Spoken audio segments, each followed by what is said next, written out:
So what's up mga ka-idol, meron naman po tayong i-explore ngayong araw. Nung nakarang araw mga ka-idol, at tapos natin yung Kitcharaw viewing deck. At eto naman tayo ngayon mga ka-idol sa Alingkakahaw Island. So ito po yung i-explore natin ngayong araw. Bala itong island po pala mga ka-idol is nasasakupan po ng Claver, Surigao del Norte. Kung papansin natin mga ka-idol, yung Alingkakahaw Island is magkatapat po ito sa Barangay Ayangabon na mayroon pong mga mining area.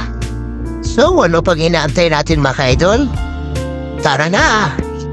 At eto nga tayo mga ka-idol, patungo na po tayo sa Alingkakahaw Island.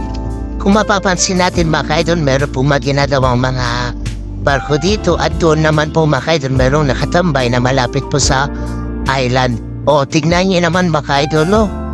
Wow! Napakaganda talaga dito. White sand na white sand. At kung papansinin niyo itong island na ito mga ka-idol, halos na palibutan po ng white sand. Grabe, ang ganda dito talaga mga ka-idol, no? So kung meron kayong okasyon dito mga ka-idol, pwede naman po kayong pumunta dito kasi meron ding mga bakabahayan dito at mga cottage. So ano pang hinahantay natin mga ka-idol?